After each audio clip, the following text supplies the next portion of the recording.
I want to sort of introduce Shalin Bhatt. He's currently now doing his own startup specifically around sort of numbers, metrics, and sort of building tools around it. But before also that, I've known Shalin for a while. He was the head of growth at Zomato. He was at Zomato for all the way through till there to the IPO. He's one of those really smart people because Zomato has got a phenomenal user data access, right? And Zomato, if you want to look at it from a D2C perspective, they literally drive traffic to their own website. So the amount of data or experiments that they're able to conduct and their learnings are sort of invaluable for all of us sort of take from. More than that, I don't even need to mention, but Shal is one of the really smartest people. I mean, I obviously interact with a lot of experts, but among true, fundamental first principle thinking people would be Shalin. I mean, he has a background. Before that, it was Matrix Partners as a VC. And before that, obviously from an educational background, he's from IIM Ahmedabad and IIT Kharagpur. So I hope, and we've done this at a very interesting case, and I don't want to take more time. So Shalin, welcome to Expert, and if you can give a round of applause, and the stage is yours. Thanks so much, Sharad, and thanks guys for having me. It's always been a pleasure engaging with you, Sharad, for our expert cohorts. Excited to be the new cohort as well. So thanks for being here, guys. Awesome. So I think we can get started. I believe Sharad did broadly share the agenda for today, but just to sort of understand how we'll be breaking that down. We'll spend about. If you want to increase your mic or mic a little closer, so it'll be easier. Okay, let me just bring my mic a little closer. Is this better? Yeah, much better. Awesome. So Sharad would have shared a snippet of what's to be expected today, but just to sort of break it down into the agenda for today. First, we'll do a small case discussion for about 30-35 minutes. Then we'll try to form a dictionary on how one should be measuring growth and what's the language that we should be using, and just sort of internalize that. Then I'll share a small template for you, which you can take home, which you can use for evaluating your own business.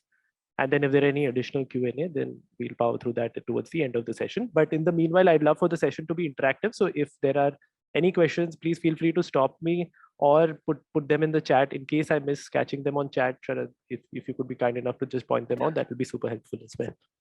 Will do. Great. So I think you had been given a small case, which was, hey, breaking news, revenue is down 10% for your business month on month. I think it's a situation that most of us in building a consumer business encounter quite frequently, where there is some aberration or some deviation on a key business metric. Generally, that business metric is revenue. And then we scanter all over the place to figure out, hey, what really explained this dip in my business.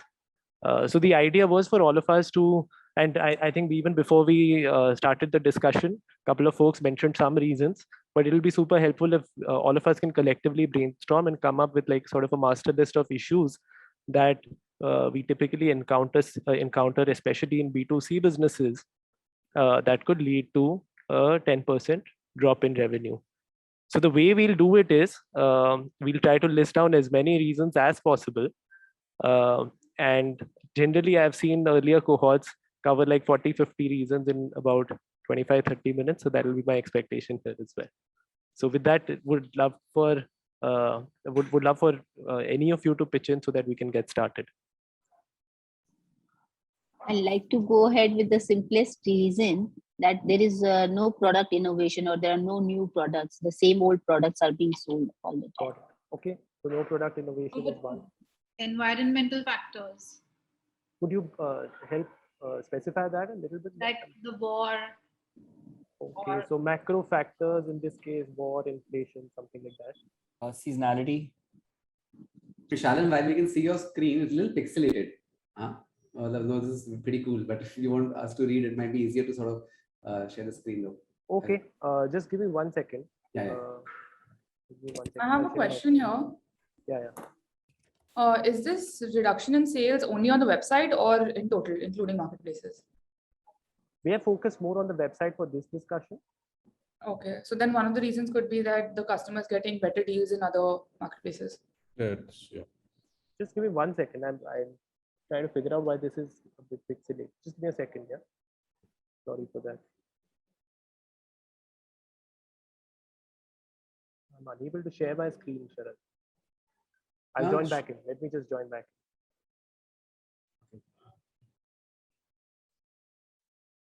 We just faced one of those issues, which is Just give me also, 1 second. yeah.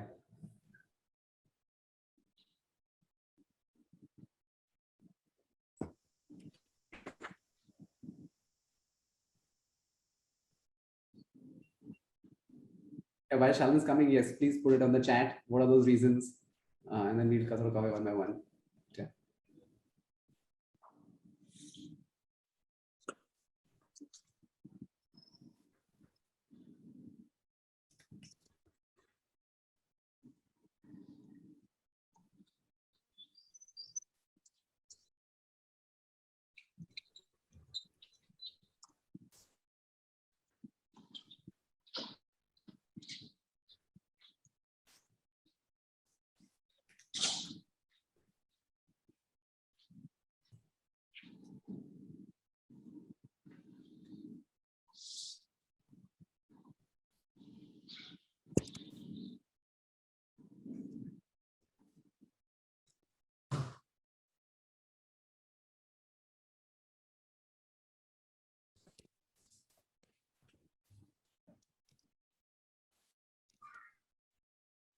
I also like to sort of state on record that this is the most active cohort in terms of number of responses we've gotten within the first 1 minute. So I think Shalin has a lot of catching up homework to do. Yes, Shalin, I think Shalin's back. For some reason, I'm still not able to share my screen. Really? Do you want to just give me the link of the? I'll meanwhile give you the link of the sheet while we. Yeah. So then I can just put it. Yeah, sorry for that, guys. I just updated my Mac OS, so I think it's something to do with it. Yeah, perfect. Got it. I'll just put it. Meanwhile, Shalin, there's a lot of things in chat. I need access, huh? I just request access. Yeah. What were the key reasons that people mentioned? It's in the chat. Oh, okay. So you cannot see the whole chat, right? Maybe we'll ask them to sort of say that again then. 1 second. Maybe like a new, better product in the market now. So competition. Newer competition. First check price competition as well. Yeah, sorry. Pushpa, go ahead. Yeah, just saying that maybe start with the first principle of decrease in sessions or a decrease in conversion, and then break it down further to understand why this really happened in the first place. The market relevance of the product has reduced. Sessions have reduced, and the last one was the relevance of the product in the market has reduced. Payment gateway issues. What if you're constantly out of stock and not being able to meet demand, and that's why eventually you're getting lesser, a lot of sizes on your website are out of stock? Got it. Out of stock. Payment gateway issues. Payment gateway, fair enough. Manufacturing costs keep increasing. SEO failure, maybe. So cost of manufacturing, how would that affect revenue? If you could just interlink the two. How would that affect revenue? Because your ingredients, whatever you use, they keep increasing, or there's a delivery problem and all of that. Not just your how the cost, even the timelines and how long it takes you to get inventory gets affected, and it has an impact on your sales also, your stocking, everything. Got it. So got it. Under the broad bucket of supply chain issues. Yeah, supply chain. Maybe lack of SEO optimization, like SEO is not lack working of SEO well. or SEO optimization. Or optimization. Both. May not even have SEO. Yeah. Right. Okay. New customer acquisition rate has been declining. Okay. I'll take it, although that's more like it's a sub output of the output. You could help with an input related to this, that will be even more helpful.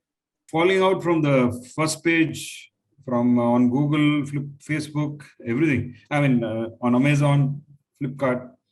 Falling off first page would basically be ranking on market, but that's ranking on marketplace, whereas they're talking about website here. Okay. Yeah. So what about not being visible to customers on Google when they're searching for, say, like I have children's underwear. So if they're searching for you, but you don't come up, you don't rank anywhere. Would that come under SEO? Yeah. SEO. Yeah.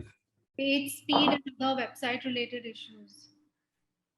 Customer fatigue for your particular category, Like there are just far too many customers or far too many competitors saying the same claims and things like that, and there's a customer fatigue that sets in. Sure, makes sense. Shopping journey is not simplified. Complex product journey. You're talking about the product pages essentially. Shopping journey, the entire flow from the time you looked at a product to completing the checkout, if the flow is not seamless. Discovery to checkout. Okay. Changes in your marketing spends? Decreased marketing spend. Bad reviews. Just overall drop in reviews. Facebook, Instagram have changed the way they rank your ads. Their algorithms have basically gone a significant amount change. Correct. So Facebook policy or yeah, okay, fine. Yeah. And the delivery period might be like the products that they bought last time, they must have been delivered very late, so they don't want to rely on you like anymore. So you're saying the delivery was unreliable? You become unreliable because the delivery last time took some longer time than the usual time, and satisfied. They didn't receive it on time. Makes sense. After sales service, customer relations. If you don't give proper customer relation after you sell the product, the customer won't come back to buy it again. After sales / customer. What if you don't have good return policies, or say your product is not returnable?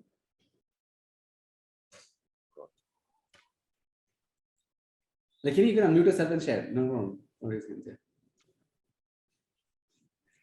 Higher CAC, month on month, the CAC has increased. But that's again an output, because if you're going to have lesser new user acquisition, it's likely that you'll have higher CAC.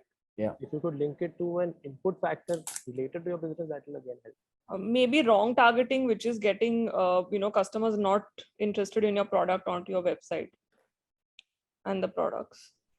Sure, makes sense.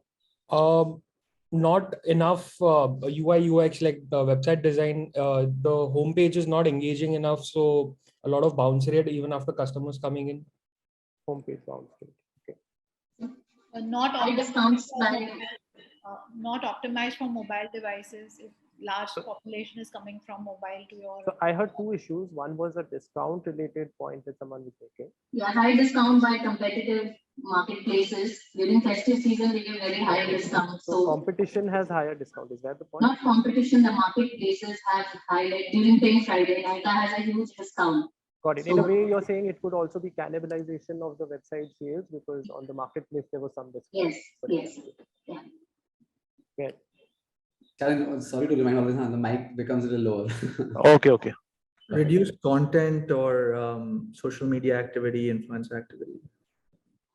Reduced social activity. Right. Market outcasting as well. Like there are certain feedbacks from certain viewers, or let's say from certain customers, that changes the perspective of the marketplace. So in a particular area, probably आपका brand बदनाम हो जाता है, something like that. So market outcasting. That would be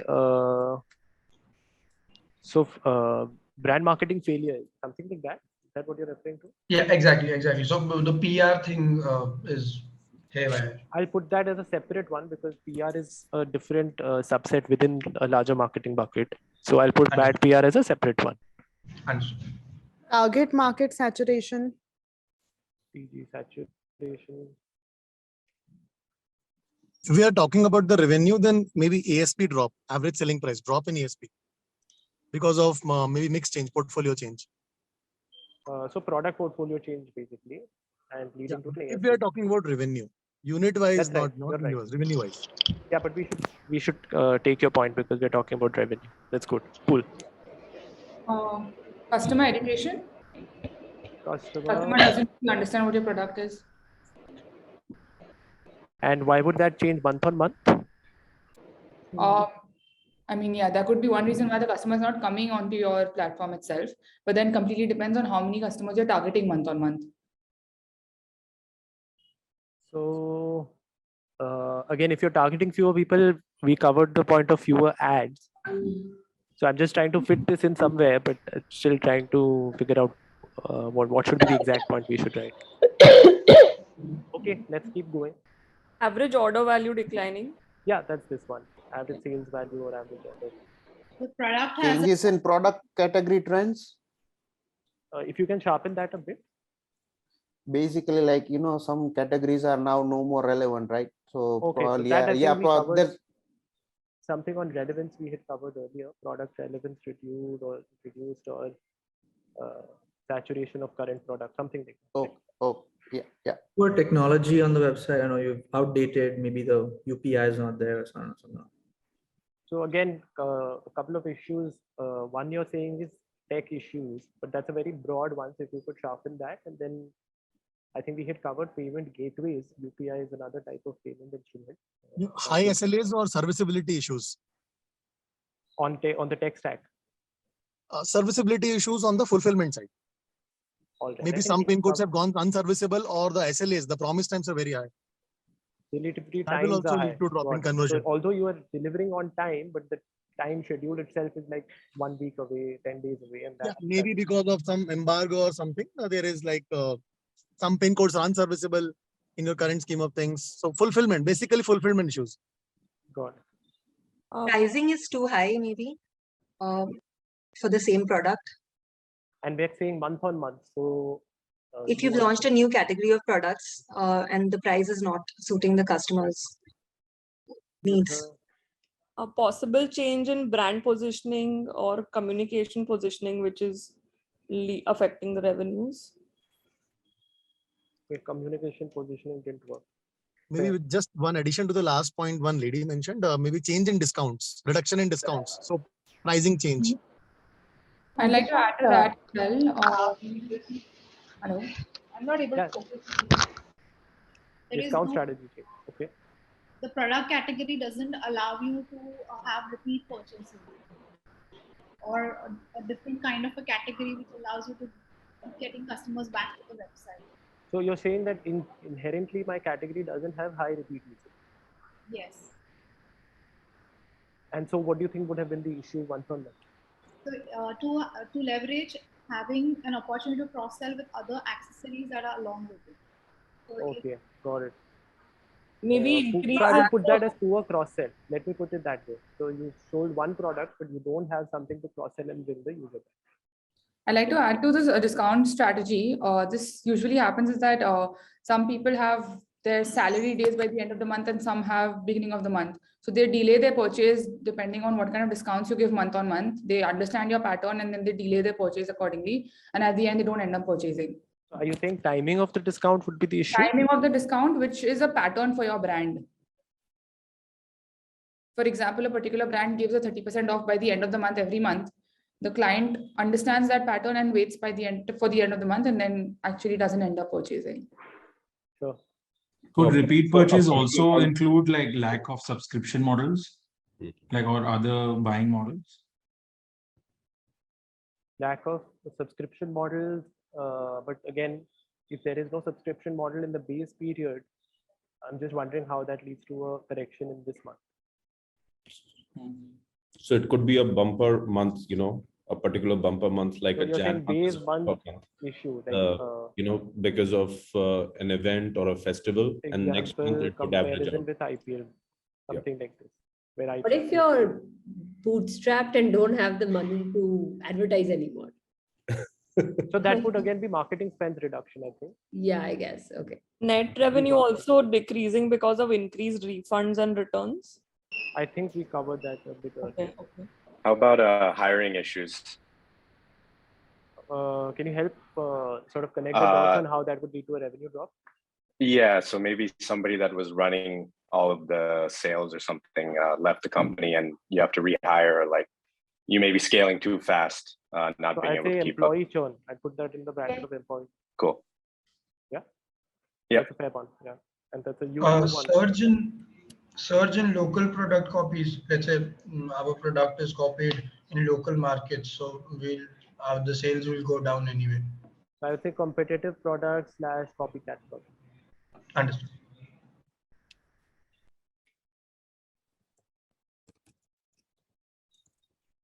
Yeah, again, same cheaper products coming in from China or whatever it is. So I guess I would fit into That the would, same. yeah, that would fit in the same theme, which is competitive price competition. Yeah. Facebook CPMs being higher. Should we put that in? Okay, so that's not necessarily a policy or algorithm change, but CPMs could be higher without these two as well. So could you connect why they could be higher?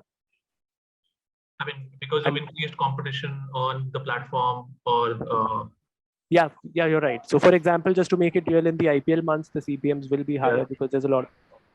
So Facebook, Google CPMs are high. Maybe relying too much on Facebook and Google for your monthly sales and focusing Sure, but only how, on that. if you could help sort of derive from there, that line of thinking, how the month-on-month number would change? For us, as our brand hasn't really been on, it hasn't explored performance marketing much. This has been a space where, it looked more promising. But I think now when I interact with people who have been in this space, I feel like there is a dip in conversion rate and everything else in the past few months, maybe because the digital space itself is more crowded. The return on ad spends is declining.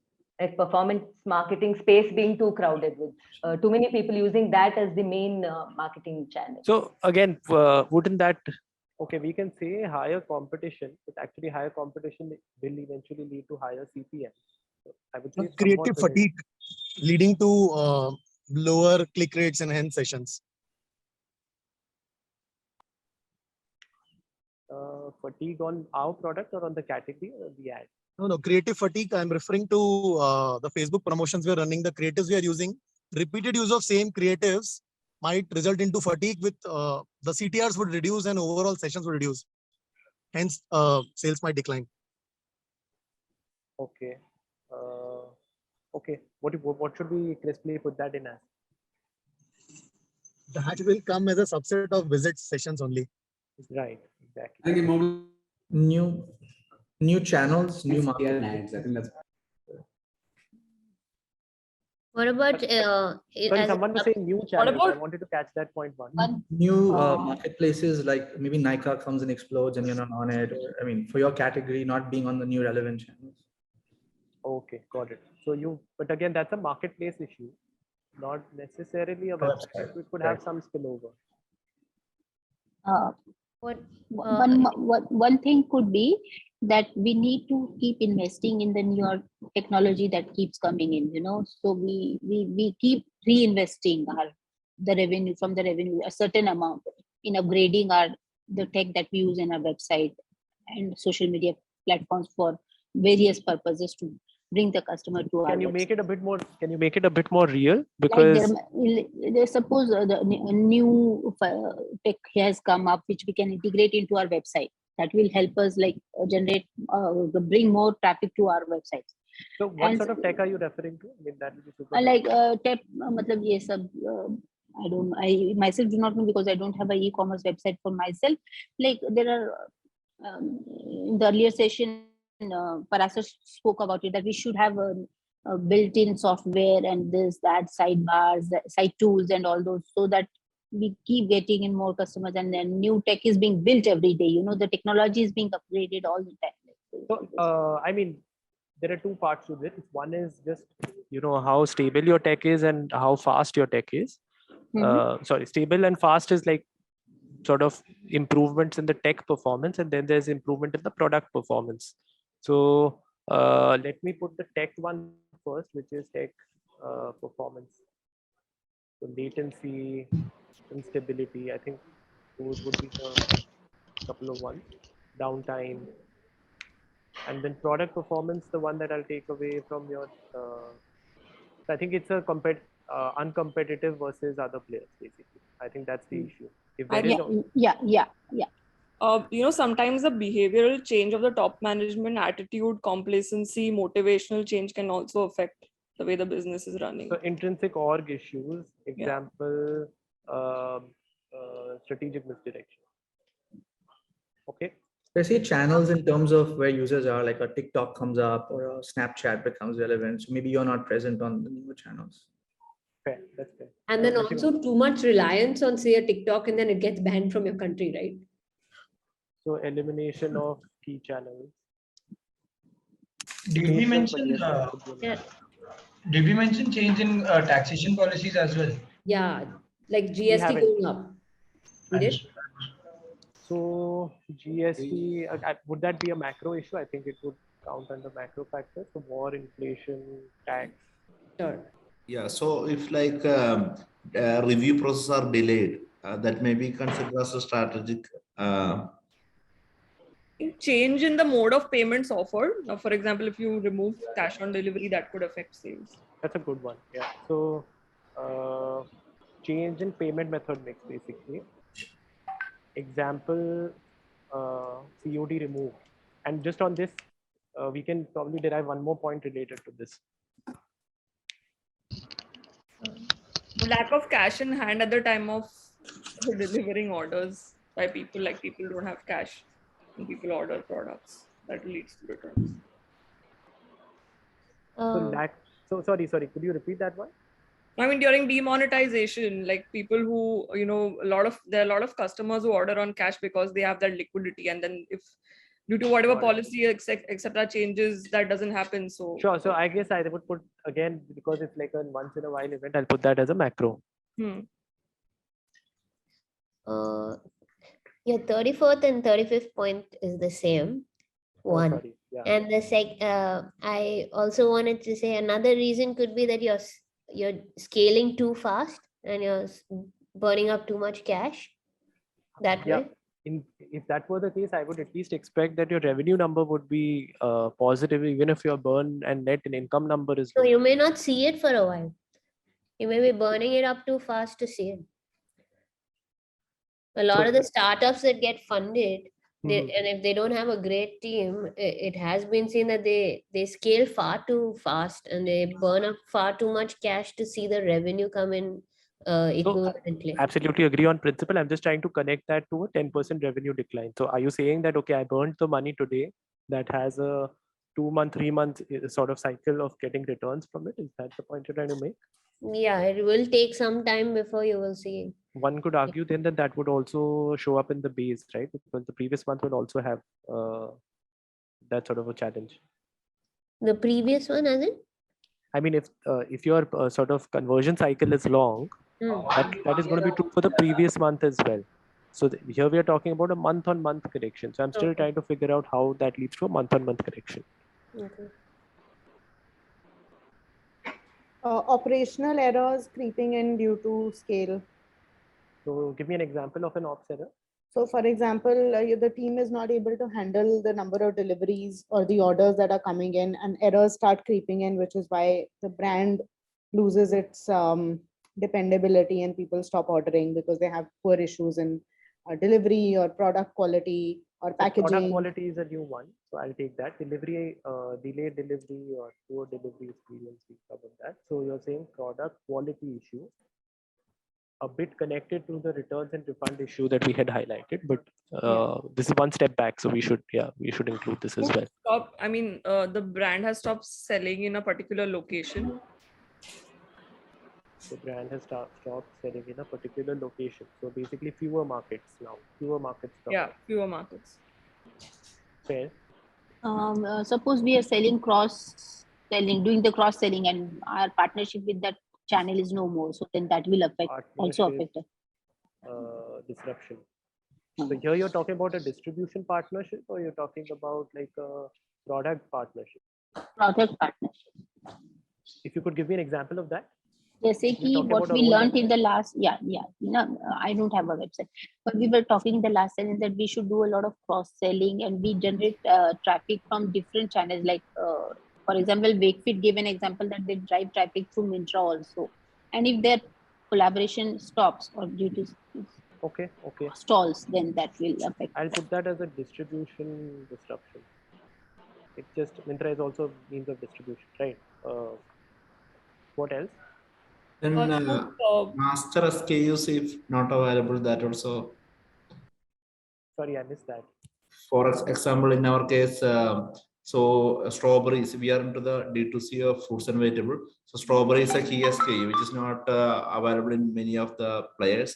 So if that SKU is not there for 10 days, then that will directly reduce a major sale.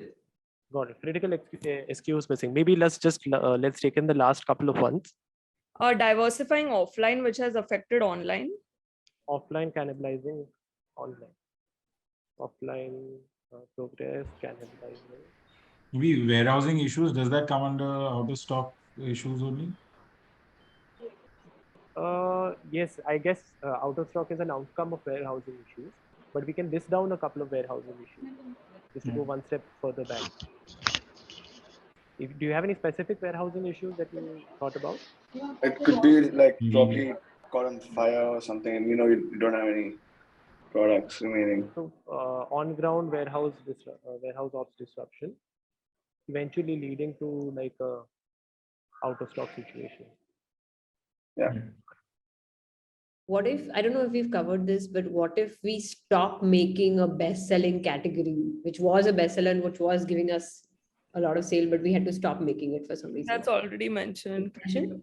Or maybe you're adding a new product which is competition to your current best-selling category. So people are not sure if they want to buy the current one or wait for some more time for competition for yourself. Yeah, product cannibalization. Yeah, product cannibalization.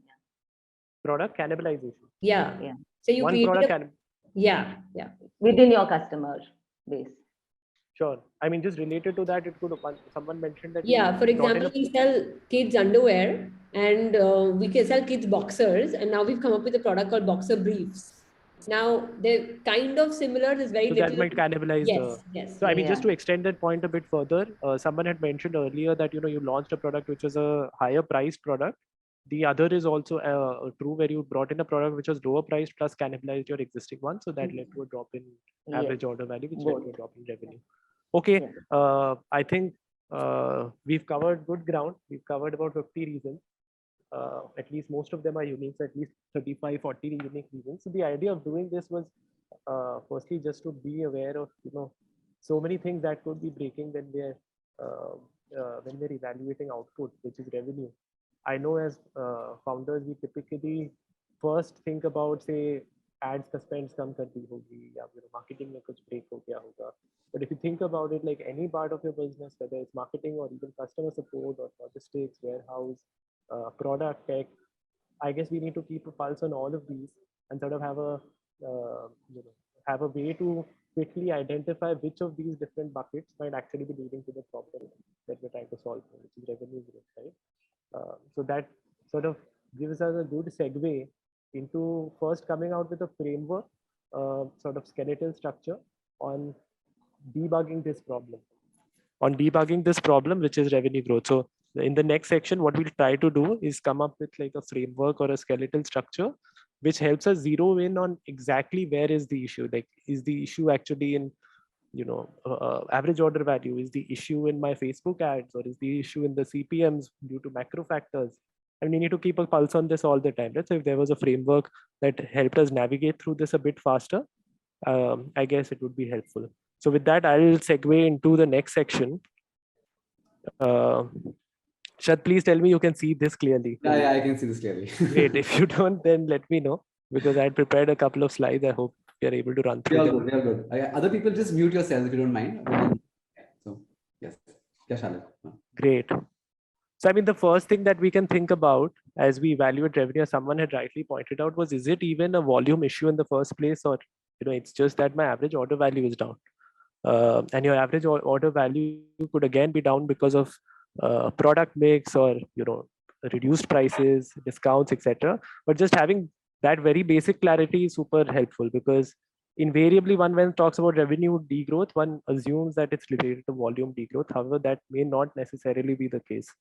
So it might actually be helpful to look at AOV in terms of buckets of orders.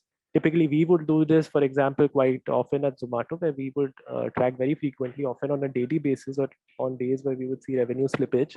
whether our low ticket orders had gone down, whether our mid-tier orders had gone down, or higher ticket orders had gone down. So something like that, obviously the price points would be unique to your business and category. But that might just be like a very quick way to actually identify, okay, here's what has actually broken. And tracking the sales corresponding to each of these broad AOV buckets would be like the very first quick step that you could do just to sort of debug this problem of revenue leakage. If you see that there's no real problem with AOV, or you haven't really changed the product mix, then it's likely that it's the order bucket. So on the order side, again, someone had mentioned that people are maybe transacting less frequently. Some others had mentioned that, hey, maybe fewer users are coming on the platform. Both of these are different issues and need different solutions, right? Need different medicines. Intuitively, one would think that it's a user's issue, which means that intuitively one would think that, okay, my category has a certain frequency, and therefore I don't really expect, for example, customers to transact more than once a month, or more than once in 3 months, or more than once in 6 months. However, for relatively fast moving items, like for example, if you're in the food space, now food will have packaged food will also have a higher frequency. So in some of those categories, it's very helpful to also track frequency. Even frequency, we would typically break it down further into like users who generally ordered 1 to 2 times, users who generally ordered 2 to 3 times, 3 to 6 times in a certain time window, so that there also we were able to specifically point out a cohort of users whose frequency slipped, and because of whom the overall frequency slipped. So that could be the issue on the frequency side. Having said that, frequency is often very inherent to the category and the product and the price point at which you're operating. So there might be limited levers you have to move the frequency. Loyalty programs, etc., could be ideas to sort of move the frequency. But broadly, inherently, frequency is more deterministic of the more determined by the category and product and price at which you operate. So the other branch then is the users branch, and I'm in passing, I know that in our list as well, we mentioned that, hey, maybe new users have come down or repeat users. So again, basis your product and your category, you might have a varied mix of new versus repeat user contribution. So for example, just to give an example from Zomato, if the same thing was in Zomato's case, if I saw that 10% revenue is down, intuitively my gut would be that repeat user number is down. Why? Because in Zomato's case, the distribution of new versus repeat was about 80% of my business comes from repeat users, 20% of my business comes from new. So if the overall pie of new users itself is just 20%, it's very unlikely that the new user number would have dropped so drastically that my overall revenue would be down by 10%. Now, I know that we are also emerging brands, so I would expect that in our case, it could be slightly different, where we have a larger dependency on new users for our business. And therefore, understanding each of these branches in more detail becomes even more critical. So let's break that down further. So for example, a couple of folks had mentioned search as a reason for for my business coming down, right? So one way to think about it is, let's first break it down into, okay, what is the contribution of my organic users? What's the contribution of my paid users? Something that comes from search, possibly likely that you will qualify that as organic, unless you're running ads on search, in which it would qualify as paid. So if you was building the hypothesis that search led to SEO broke, because SEO broke, I had a revenue slippage of 10%. Then the base case, underlying situation has to be that, first of all, most of your revenue has to be from new users, and within new users, most of the traffic has to be from organic new users, and that's why the sensitivity to SEO, and that's why SEO might be a likely reason. But if that's not the case, then you can quickly move to saying, okay, I don't actually have a lot of dependency on SEO. So even if we screwed up on SEO, it's unlikely to have such a huge fluctuation on my business. So let me go and figure out another reason. Now, paid is any ad that you're essentially running on Google, Facebook, or any of the other platforms, and users that you're able to attribute who have come to your platform because of those campaigns. So again, paid can simply be broken down into did my budgets decrease or my cost of acquisition increased, right? So simply put, if I was spending like 1 lakh rupees a month and now I'm spending 50,000 a month, so that's one reason to know, okay, I will have a decrease in my overall revenue. But again, that may only lead to a 10% decrease in your revenue if you have a very high sensitivity to paid new users on your platform. And therefore, budget decrease has such a high sensitivity to your business that you have a 10% decrease. Cost of acquisition, again, I mean, how much does it cost to get a new user? So for example, I could have exactly 1 lakh rupees spent in both the months, which means that it's a cost of acquisition that has gone up. Now, cost of acquisition, again, we'll have to break that down further. But typically you would, and I'll come to that in a bit, but typically you would then start looking at stuff like CPMs of Facebook and CPMs of Google, etc. Guys, are you with me so far? Should I keep going? Thumbs up. Any questions? If you want to sort of, yeah, who's that? Okay, very good. Yeah, thumbs up. Okay. So remember we had said that users are of two types, new users and repeat users. So we covered the new users branch. Now moving to the repeat user branch. So another way to think about repeat users is, okay, I have folks repeating on the platform. They can also be broken into two parts. Like, so say if I have 100 lifetime users, okay, who have transacted earlier. Of those 100, 50 are probably, or 40 are probably dominant and 60 are active, which means that 60 come back to me in the subsequent month, or 60 ordered in the last month. In Zomato's case, for example, the way we would define an active user is any user who had transacted in the last 30 days.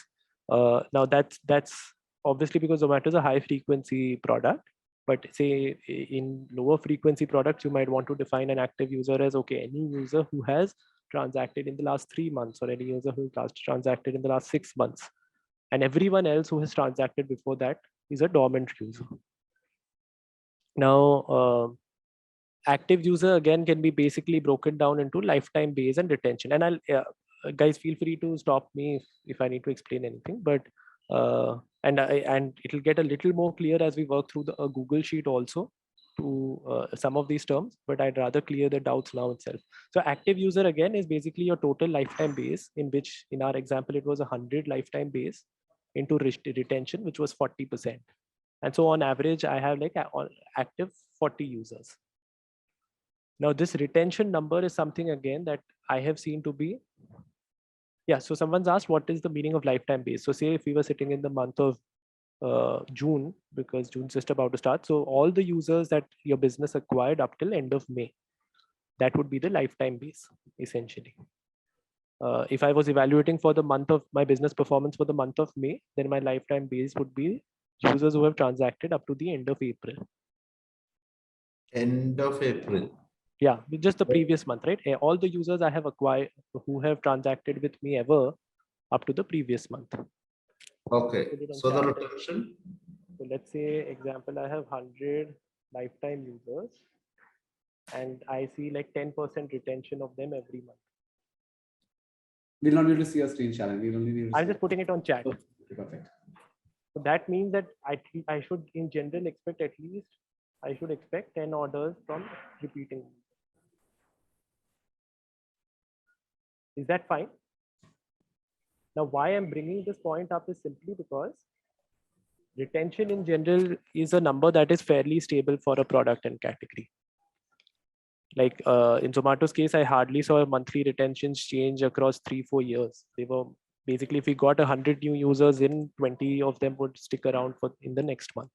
So we are talking a month here, but you could extrapolate it to like 3 months or 6 months.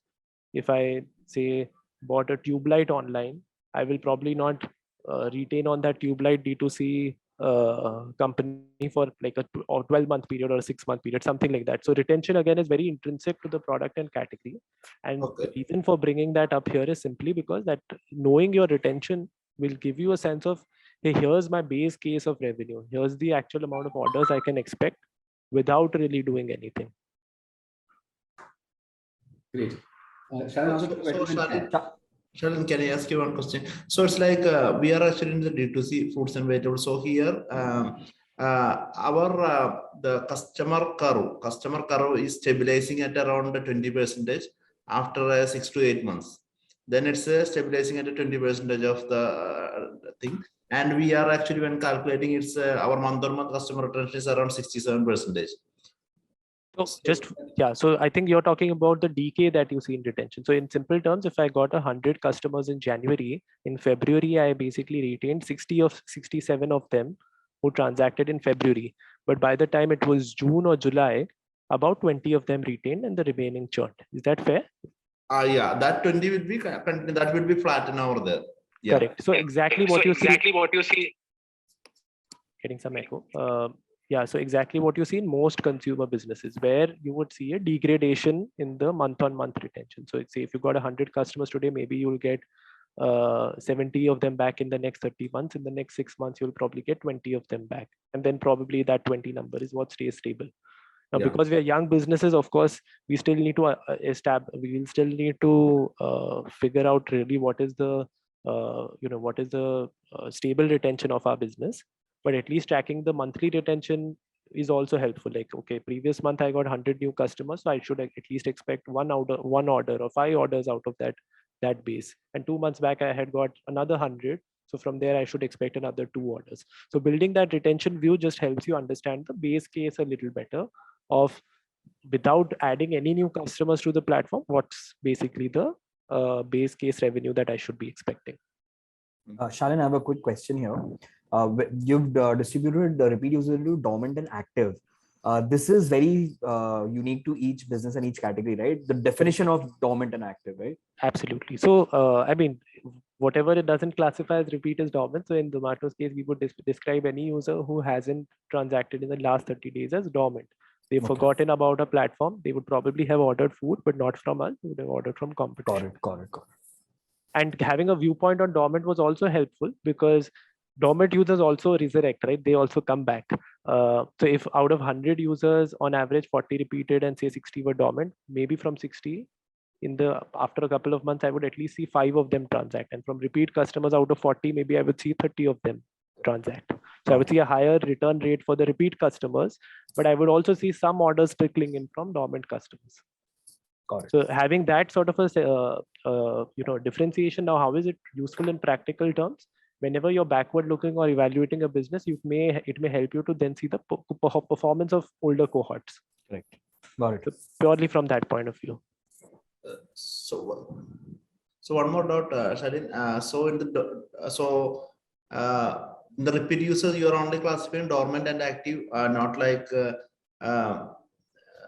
churned base or inactive base. So such kind of classification is there. I heard inactive. I couldn't catch the one before that. Now, repeat user classification, this is the very first version. It's like a V1 version, which is just bases a user's transaction history with us classification, right? You could obviously do many more classifications. For example, you could do a repeat user classification on whatever user segment you've defined. So you say you've defined a segment which is like a high value segment, which generally orders with a higher value, and you could just define one at a low value segment which repeats, right? You could define basis any other attributes that are unique to your business. Okay. But this one is just simply very, this is something which is like a least common denominator across any B2C business. Okay. Yeah, so just to put this order bucket together, what we discussed essentially was, first look at, figure out which branch to even go into. You might not need to go into the users branch if you actually see its frequency is an issue. And then again, within users, you might want to check whether it's a new user issue or a repeat user issue. Basis their respective contributions to the business, you might actually be intuitively able to say, okay, 10% degrowth cannot happen because of repeat users, or 10% will happen because of repeat users. So that's a characteristic of your user mix. And then further segueing that into organic, paid, or with dormant, active, just a couple of ways to again really get to the core of the issue that your business is facing. Maybe any question? Just look at the top level view. I want to make sure. Yeah. Anyone has any questions here? Thumbs up. Can we see a thumbs up? Is the reaction, so we are all together. Shalin.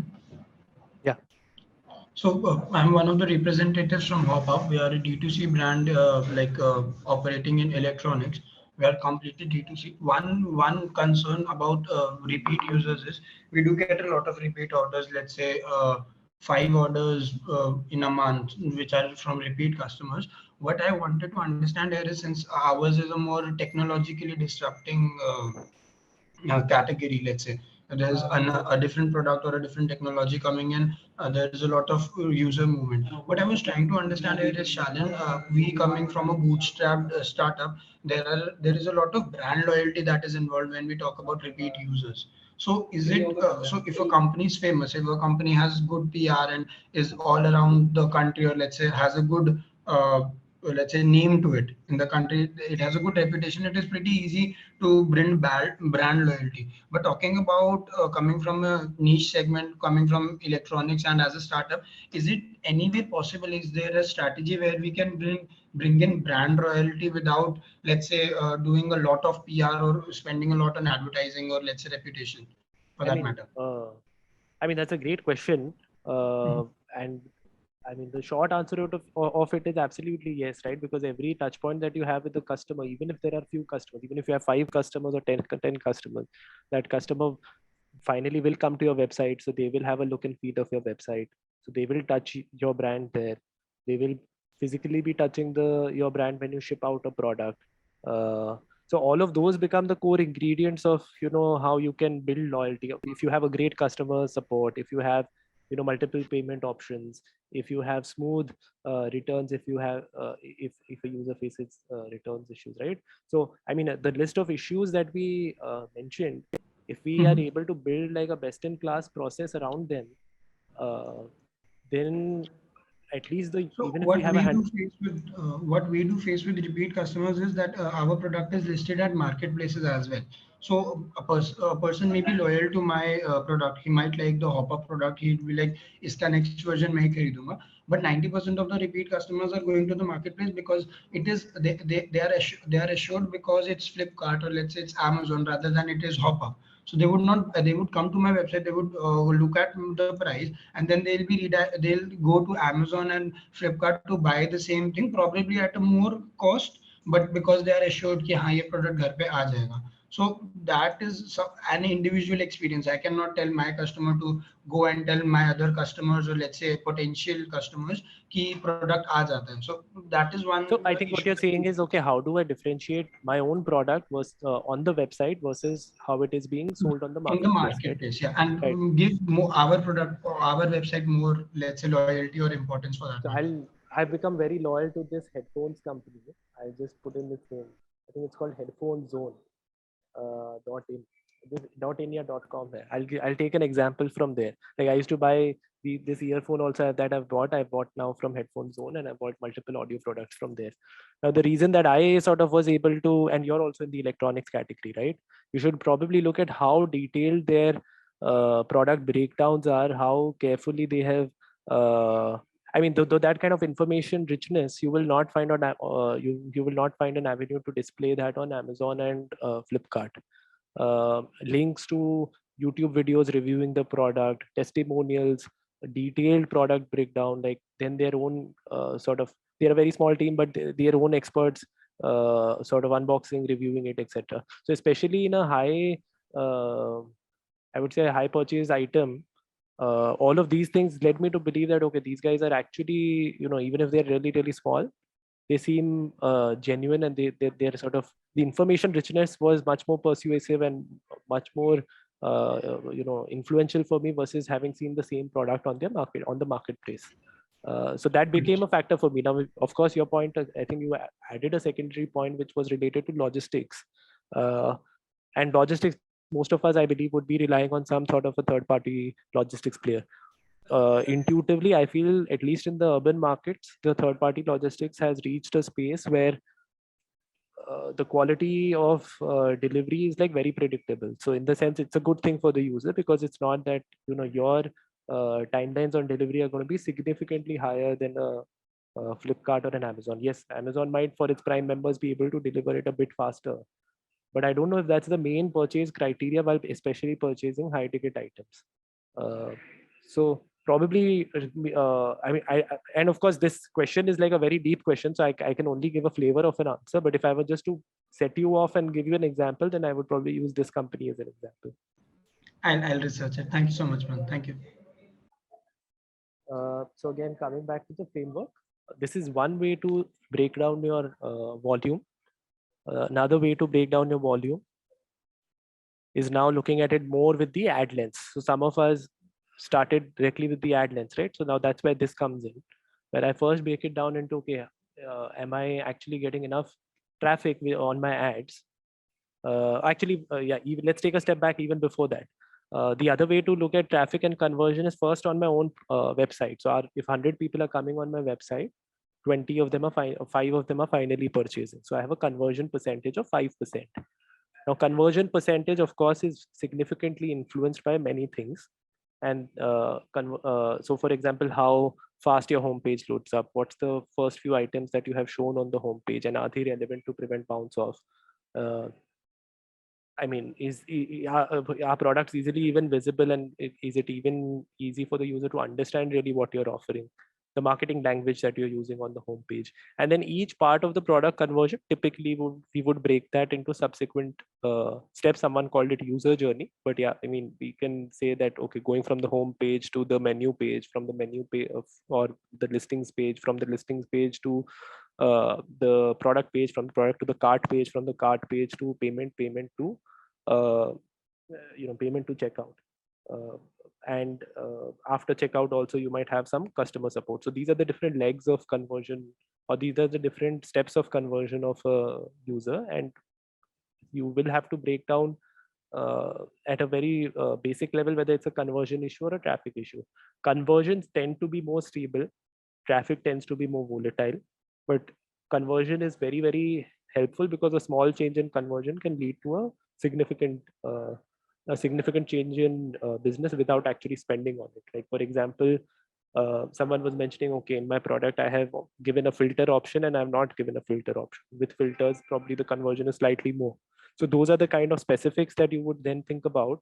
And in our example of a 10% revenue degrowth, you would probably think about, okay, I got the same traffic on my homepage, now conversion dropped. So someone mentioned UPI is an issue. So if UPI is an issue, then it would basically show up in the last leg of conversion, which is checkout page or payments page, right? So those sort of issues can then be quickly validated with the metrics that are specific to conversion to then know, okay, this was really the issue. And this is how I could have sort of, in the future, I can future proof that issue. So now traffic is simply traffic that I got onto my website, and that can be broken down into, again, organic traffic or paid traffic. Paid traffic is simply traffic driven by marketing campaigns. So paid traffic again can be broken down into two buckets. How many people are seeing my ad, and then how many people are clicking on the ad when they see it. So it's called click-through rate, CTR.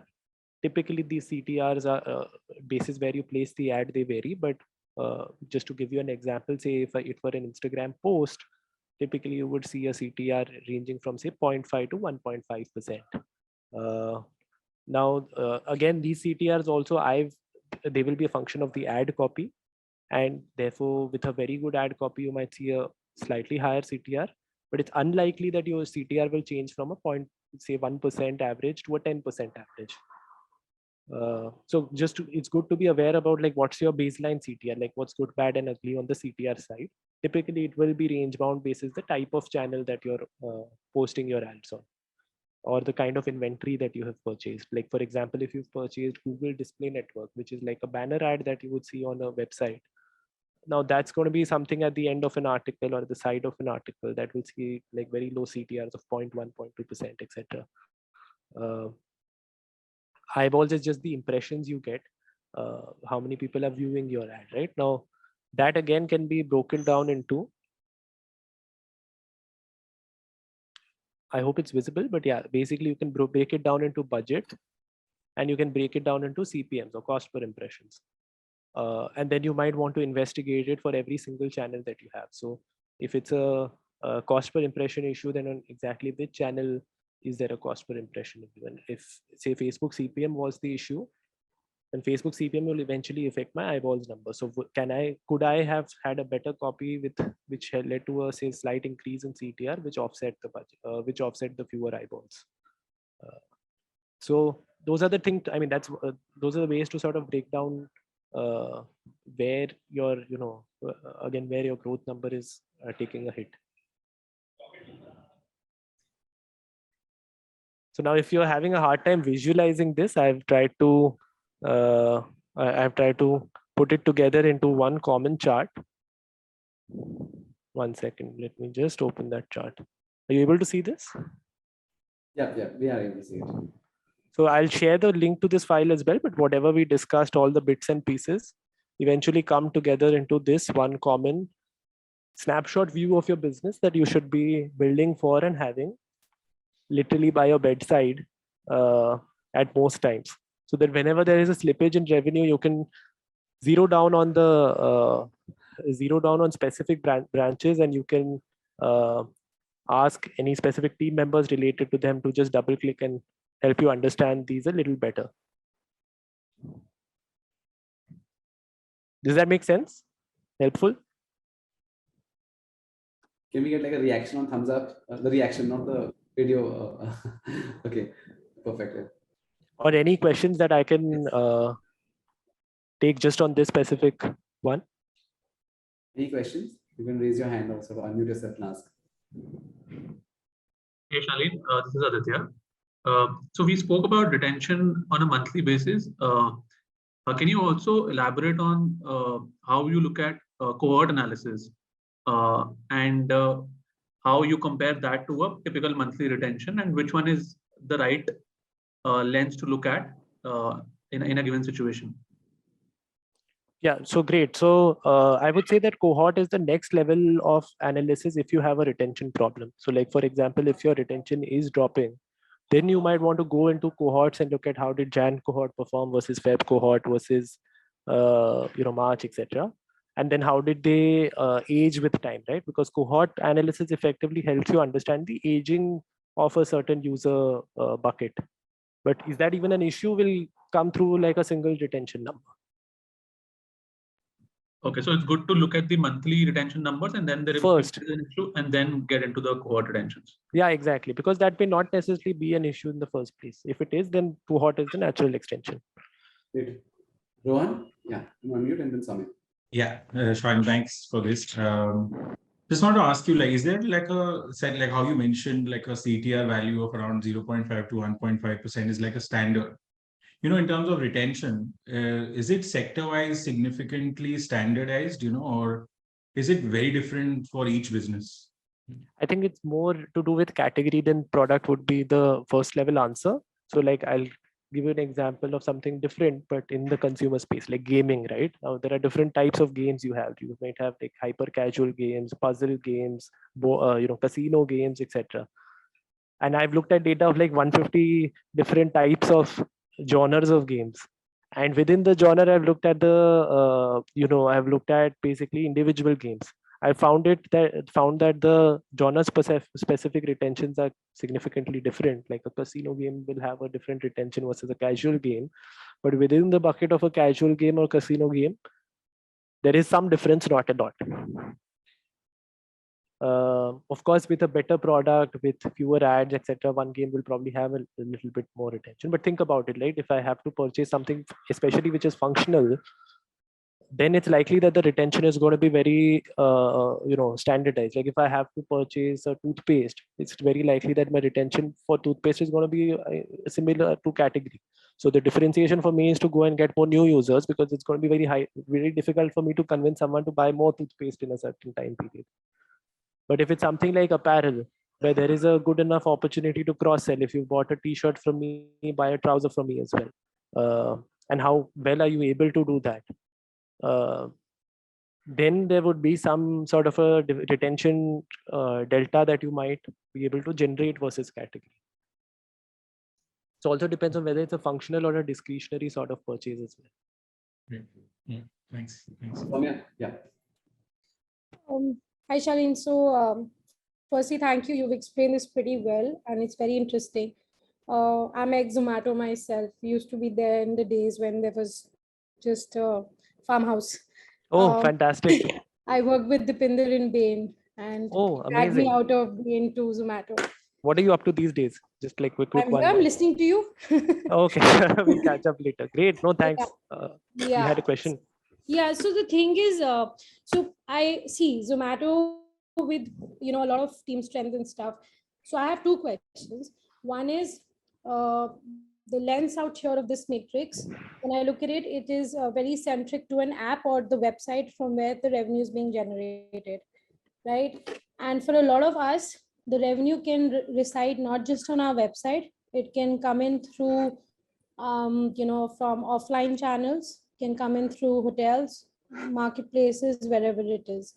So how would you sort of add that, the lens of the revenue which is not coming from the website, and how would you sort of, because that's one space where the revenue is coming in, but you don't have visibility of who bought it, how many people came back, and what is the repeat percentage. But there is some repeatability because it's coming in, right? So you can definitely see that there is repeat business. So that's one. First question. The second question is, I've been in teams where there was a lot of data support, after Zomato and Twitter and stuff. So when you're starting up, you don't have that much bandwidth to track every data point, which you'd love to track. So all of this stuff you'd love to track. So if you were me, any of us, and you had very limited team strength to actually track this, what would you focus on as a two things which you would not go, without tracking, in terms of prioritization? Because a lot of times, between the zillion things that we're doing, you can sort of lose track on what is the most critical thing that you have to do in 24 hours of the day versus what's not. So I just want to address both as to the whole offline space, and the second is about the whole prioritization space in terms of metrics. Got it. So I'll address the second one first, and a bit of a selfish reason for that as well. So I think there are two parts to your two parts of answering your question. First part was what should I even track as like the most critical ones, right? In terms of knowing, where I have an issue in the business, because so much of tracking is going to be difficult. And the second was, how do I actually do it when I don't really have the resources that a large funded company might have? So on the first part, I mean, one quick way to think about it is that if you're constrained on exactly what you can track, you might just want to track the upper branches at a high level, so that at least at a high level, you know where the issues are, right? So these very high level branches, without even going into the sub branches or maybe going up to the sub branch of new users, will just give you a very quick pulse of, or that could do these 1, 2, 3, 4, 5. These 4, 5 metrics could basically be something that you look at a higher cadence. And if everything's good, obviously you don't need to go into any of these branches, right? But where you think things are breaking and there might be revenue leakage, then you might want to choose, and identifying that revenue leakage at a very high level through these main branches might just suffice. Now to your to the second part of answering, okay, how do I actually do this when, I'm an early stage startup, I don't have like large funding, large tech and analyst teams? Well, the good news is that's exactly the problem that we are solving for with our sort of SaaS startup, trying to build a no code, NoSQL based platform that helps you pull some of this data and generate reports and automate them, set alerts, like literally in a couple of minutes without needing any technical knowledge. So trying to solve for founders who want visibility on their data, but don't really have the time, effort or bandwidth to be able to do that purely without any technical knowledge. So can sort of chat offline on the specific problems you might face and how we might be helpful. But we in Zomato, we had to invest a lot of time on creating the teams and manual workflows that helped us with tracking this. We think that it can be automated. So that's essentially what we're building for. Your first point was on, okay, this is all cool for website, but my business is spread across website plus marketplace plus offline. So how do I really use this framework at all there? So my concession is that you can use elements of this for sure. Some very specific ones you may not be able to use. Like for example, wherever there is depth of user data needed. Like if you need very specific data on a user or some sort of an attribution on the user, like for example, on Amazon, if someone is transacting, you might not get a lot of user data, but at least the high level of breaking it down into, you might not get, you will actually even be able to get frequency data because, you have, do you get any sort of customer signal from Amazon? Like a email ID or a phone number? So yeah, so we are on FBA as well as we do a bit of, we don't put everything on FBA. So the stuff that's on FBA, you don't. And there is a brand analytics part, which can give you certain amount of analytics, but we do see a pattern of very strong repeat user rate, and it's very periodical in terms of 2 months to 2.5 months. So it's very interesting, like to see, but at the same time, collation of all of this is a difficult part. I'm not sure if there's a plugin for the SaaS model that you said, which is integrated into, I'm pretty sure there will not be a wall garden from their end. But like it'll be interesting to know. You do get some data from the API from Amazon and from Flipkart. So what we are building is also you can pull that data into Google Sheets without any effort. But you will not get a lot of data on Amazon, but at least some of these, again, go through this and you will find that some of this data you will be able to get. All of this is like your data, right? For example, traffic conversion, ये पूरा branch तो आपका ही है, आपने campaign setup किया है, तो वो आपको मिलेगा. AOV, again, you will get a sense of what is the average order values you're getting. You'll see the billings and you'll be able to see it. User frequency and specifics within the user branch, possibly that might be a bit of a challenge in marketplace or offline, but at least some parts of this framework can still apply. That's broadly the point. Okay. Any other questions before we move to the next section? No, we're good. So the next question is partly related to what, or the next session is partly related, part of the session is related to what Soumya just asked, which is, okay, how do I even track this, right? So like, where do I even go from here? How do I track it? Is there something I can take which will be easy for me to just as a template to start using from day one? So we've created this. Is this pixelated or is this good? It is pixelated, hard to read. So Sharad, can you open this sheet? Yeah, Or can you have access to this sheet as well? Yeah, I have. Do you want to just put? Okay. Yeah, I'll just move it aside and then. 1 second. So can you just ping me the link if you don't mind, or maybe DM me. I'll just ping it. Yeah. I'll just ping it to, yeah. Okay, just give me 1 second.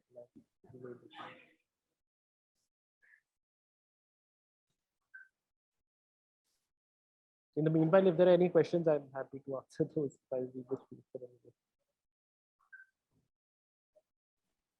I've DM'd you on Zoom chat, Sharad, so you should be able to pick it from. Hi. So I represent a brand called Cupchi, which is green tea cups, basically. So we have online and offline both as a sales channel that we're doing. So we did a pilot launch in Thane where we were available in certain stores. So I was getting a lot of repeat purchases there in terms of offline.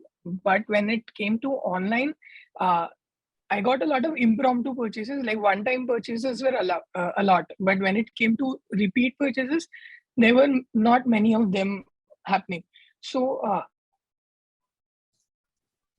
what was your product? What matrix specifically should I look as green tea in it? You just need to pour hot water and the green tea is ready. So it's you're saying what like a green tea product. Jay, I think we can't hear you because there's a lot of connection. In terms of, let's say I see. Why don't you sort of ask a question in chat and then Shalin. Okay, I'll just put it on the chat. Yes. Shalin still share. Yeah, I'm still trying to figure out if I can share it because there's some formulae here. So just give me 1 second. Okay. While I look at the question, how do we get access to your software so our lives can? Yeah, just wait for a couple of weeks where, like, in the early beta phase, I'm just trying to get the product launched. We've been building it since the last 3-4 months. So one of those key reasons I can convince Shalin is to do the session is you can get live product feedback from all of you guys because it's a real problem statement and he's sort of really an expert in solving it. So yes. 8 seconds. Let me just see if I can share it. May stop sharing. Sorry, I didn't anticipate this issue. Just give me 1 second. If it works, it works. Otherwise, Shalin will do it. Yeah. I don't try. मतलब होना तो चाहिए. Share screen करके मतलब you should be getting it, right? हाँ, actually I mean there was some system privacy thing. I just tried to fix that. Okay. If it can do it, it will be great because it will just. Yeah, I agree.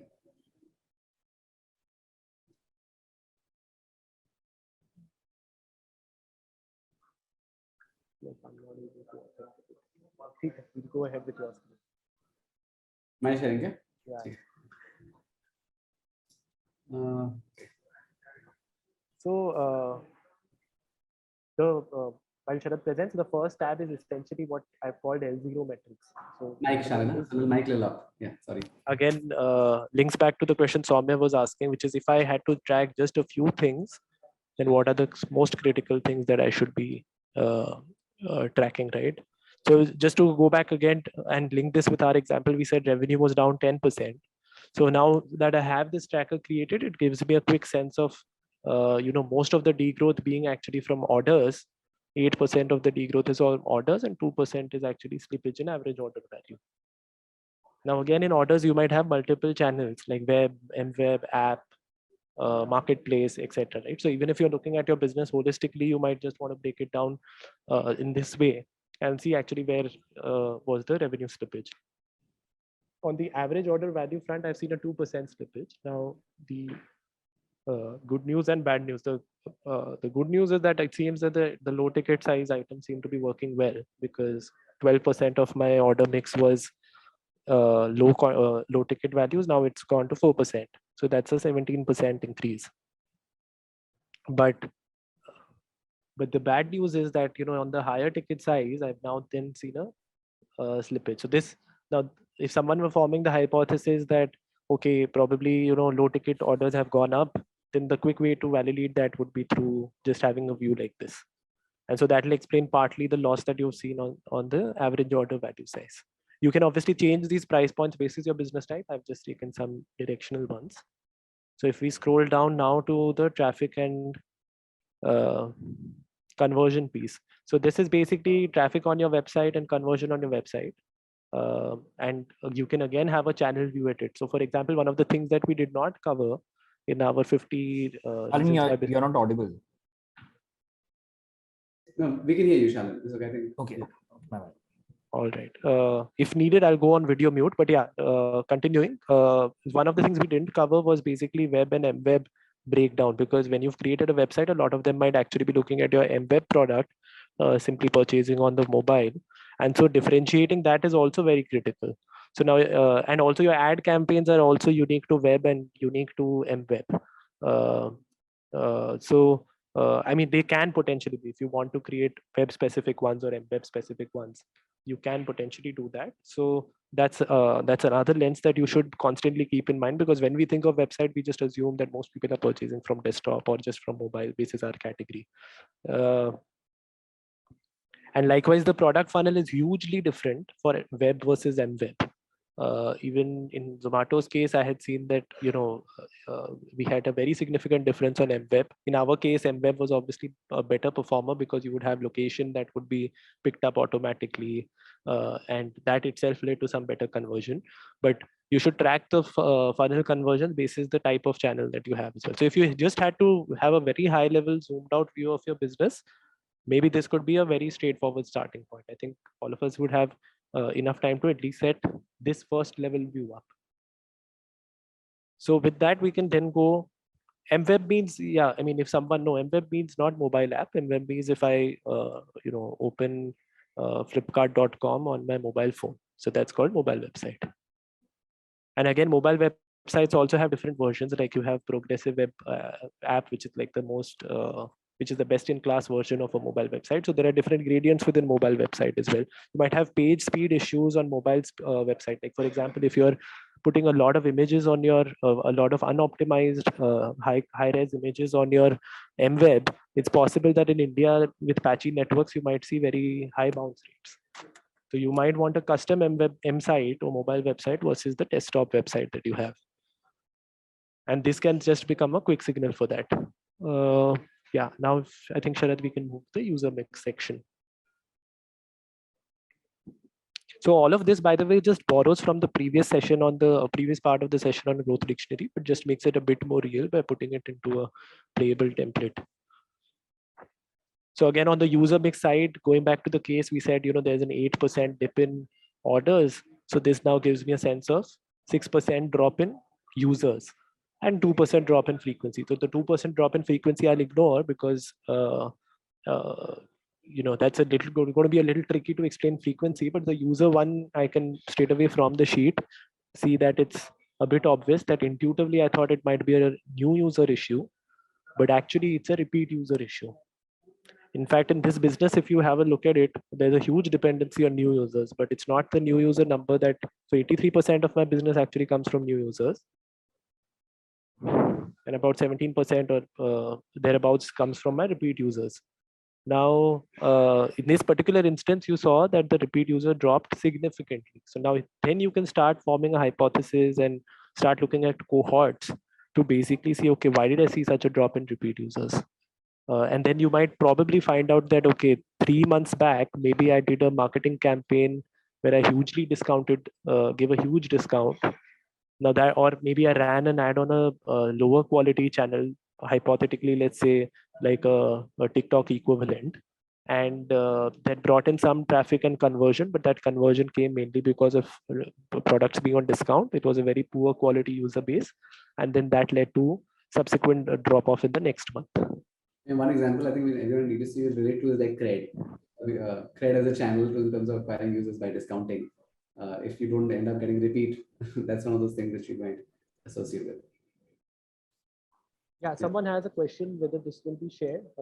Good news, everything will be shared. So even the PDF that we looked at, or the Figma file that I used for the flowchart, I'll share that as well. Okay. Rachit has a question. Rachit, you want to ask quick?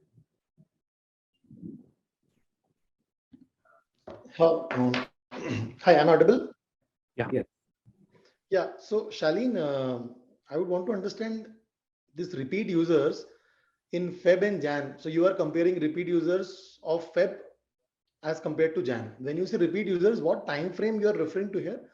3-month repeat, 6-month repeat, month-on-month repeat? What is the time frame? As I clarified earlier in the growth dictionary part, repeat user definition purely up to you how you want to define it. But if I'm simply defining it as 1 month old, last month active users, then in this particular instance, what might have be the case is कि last month active users में I've seen a drop in Feb, right? I've seen 93. So previous last 1-2 month के cohorts, I would typically analyze to see if it was the Jan cohort that I acquired, which was very poor quality, or a December cohort, because invariably between these two cohorts, there would have been something that led to a slippage in Feb.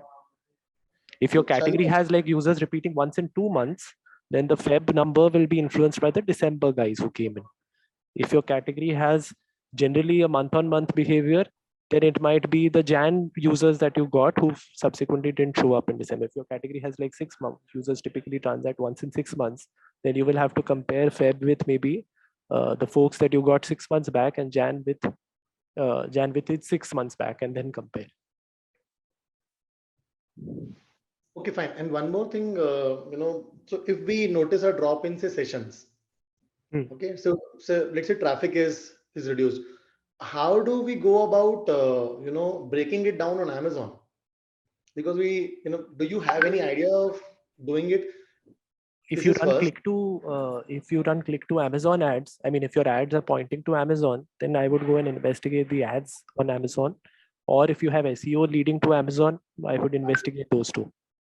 So there are actually 4 points here. One is the ads on Amazon. Second is the ads on Facebook we run to drive traffic on Amazon. Third is the SEO bit, and fourth is the organic part. Perfect. Like right. Search on Amazon. Perfect. Now, this is really confusing, what is contributing what. So So do you have any template or something, because you are showing something that which might help us? I will move to the marketing bucket where we can where we can cover it. So if let's park this for a bit later. If the marketing tab, which is a couple of tabs down the line, if that doesn't cover it, then we'll come to then we'll separately address it. Works? Yeah, sure. Just one last thing. Would that also cover, say for example, the traffic from Facebook is down? Would that also cover which campaign is not able to perform? Yeah. Sure. Thanks. That helps. So I think we covered the.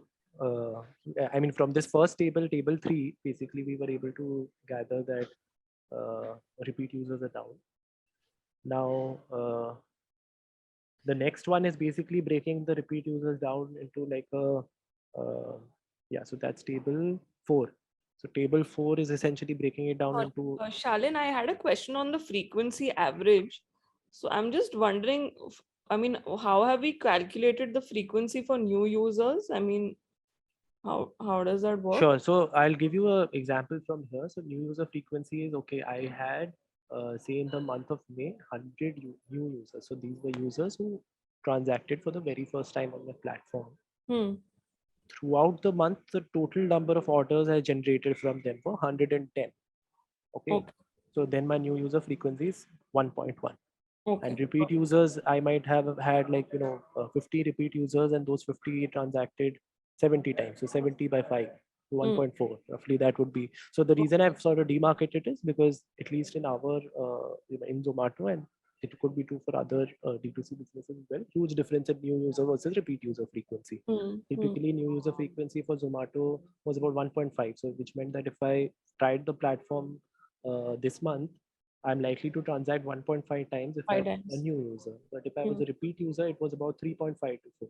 Because I'm already that crossed that habit formation hurdle, and now I'm sort of pretty active. Got it. Yeah. Yeah, Shalin, time check, 3:15. Yeah, so I'll so again this one, repeat users base and retention, that this is just saying, okay, how many users did I have at the beginning of Jan? And then how many users did I have at the beginning of Feb?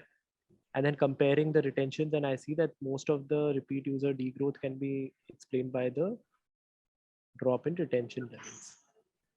Which means that now I'll have to do that cohort analysis that we spoke about, which will tell me, okay, from the previous months, which were those bad users that I had got, which led to a drop in Feb. And that's this. So hopefully I've answered that question because I had mentioned it verbally, but now this is just a way of to visualize it, where basically I've created a cohort, and then this is the month 0 of acquisition, and then these are the subsequent months. I think I should take a couple of minutes. I know we are short on time, Sharad, here, but just no, that's okay. We can take. Yeah, please take minutes. Yeah, come on. We can go. So again, the way to read this retention percentage table is, in October, I acquired 642 new users, of which in the subsequent months, these were the number of people who came back to me. And then converting that to a percentage gives a view like this. So now ideally what I would see is month 1 retentions compared with each other, month 2 retentions compared with each other, and so on and so forth. And then I would see, okay, where exactly have I seen a drop off? Does that make sense? Now, also just to highlight, we will do an entire session on cohort tracking, 2 hours. But yes, this is the first. But so that's great then, because then we can move a bit faster on this. But broadly, the idea here was that if you find repeat users an issue, break it into retention and lifetime users that you have up to that point. And then if you want to break retention down further, create a cohort table. How to read a cohort table, since it's getting covered later, then we can probably move to the product part of this. Shalin, one quick question. So in this, so this is helpful. Thanks for sharing. How do you typically identify the life cycle that you want to attribute for a user, right? I mean, obviously it varies from business to business. You have different users buying at different frequencies, but when you're doing a cohort analysis, it becomes important to say that this is the life cycle, after which I'll say that the user is repeating, right? So what is the thing to keep in mind while you're kind of identifying that, is it 3 months, 6 months, 9 months, or whatever? So if you see an inflection point, let's say hypothetically, let's say 1,000 users had come in month 0, after which the second month only 10 of them came back, and then 15 or maybe 8 of them came back in the second month, but suddenly you see that 20 people came back in the third month.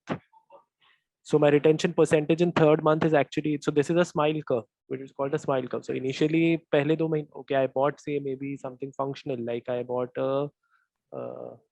maybe I bought 5 kg of atta, and that lasted me for 2 months. So I had no reason to come back in month 1, month 2. But I will sort of run out of it in month 3. So eventually I should be showing up, right? So now this sort of an increase in retention in a later month becomes a signal that, okay, here is the inflection point. So on average, people are maybe returning in 3 months, not in the next month. If this continued to degrade, like if this continued to go down in subsequent months, then probably, I mean, the first month is the subsequent next month is the hottest month, in the sense that's the month that you will want to then solve for. Because people are coming and buying mostly in the subsequent month and then just dropping. So you basically wait to identify the inflection point, and that's when that's what you kind of define as your period. Exactly. Understood. Thanks. Okay, so we can go to the product tab.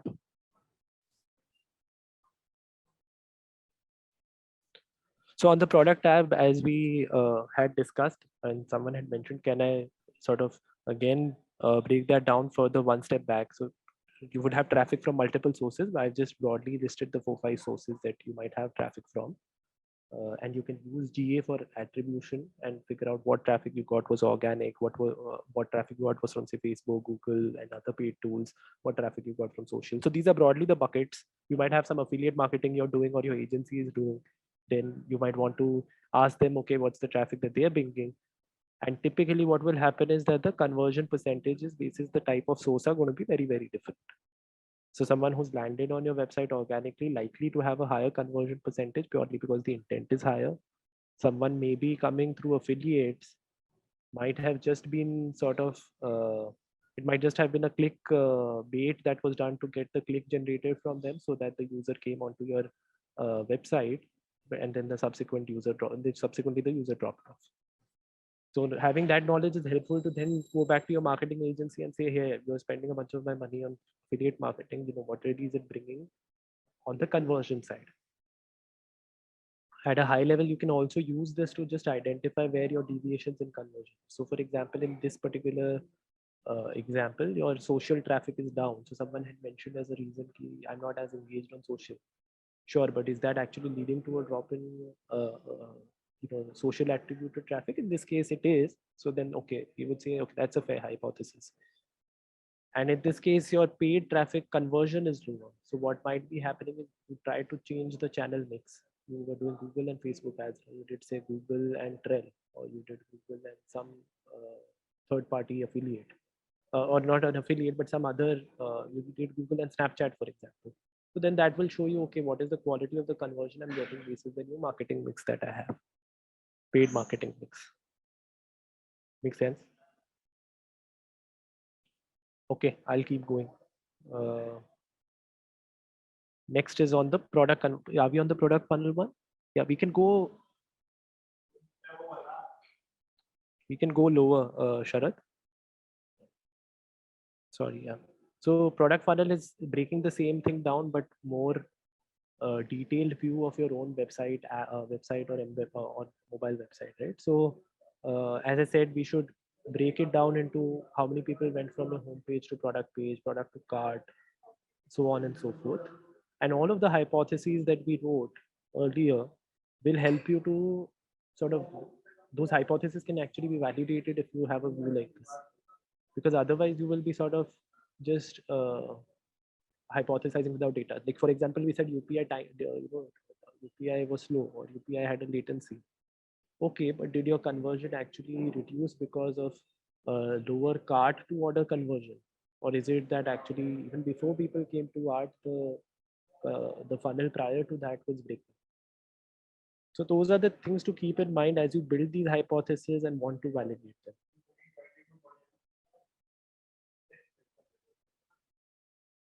Is this good? We can move forward. Could you explain the percentage that the conversion funnel stands for? This one, right? The first one. Conversion funnel. So this is the same thing, and then this is a breakdown of the same. So this is simply to say of 100 people who came on my, or 1,000 people who came, 138 converted, 132. And then this is a more detailed breakdown of each leg of that journey. That journey might be across 5-6 steps for your business. So it could be even smaller, but generally you will see some stability in these conversion numbers. So when they deviate, you should probably evaluate. So for example, in this case, home to product page, that's all like an 8% dip.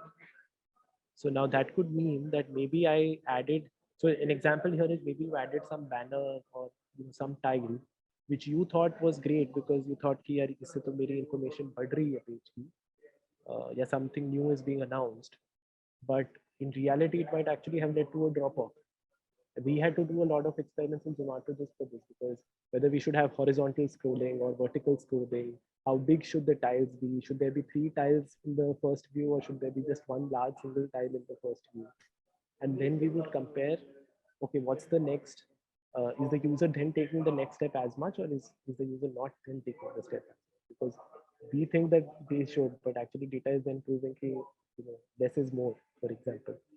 So those kind of things are the ones that influence home to product. Pricing and display of pricing is a very big one. So for example, in the new user case, communicating the discount very clearly upfront in bold that there is a new user offer especially for you, versus keeping it somewhere in low font, that had a massive difference in new user conversions. So clarity on pricing, clarity on product, simplicity of UI, all of these like became factors. So those are the things that will be unique to your product, but you should be on top of them. Cool. Next time. Voice is good. Yeah. Sorry. What I'm saying is for businesses like us, which are still in the growth phase, or we are still right. There are not many changes that you make to the website. Like if you look at a Zomato or a Nykaa, they have an entire team. That you're right. Your website may not change, but you might actually want to do some experiments to, regardless of scale. I mean, the principles still hold. You might have a certain type of Shopify template that you have used. You might want to try another different one, at least for a short duration, to see if any of these conversion metrics improve.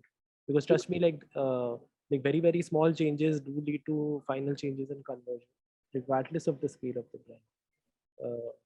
Correct. No. The point that I was trying to make is that, while obviously it's important to track this, but there are obviously more important things, like you mentioned, the top of the chart that you gave.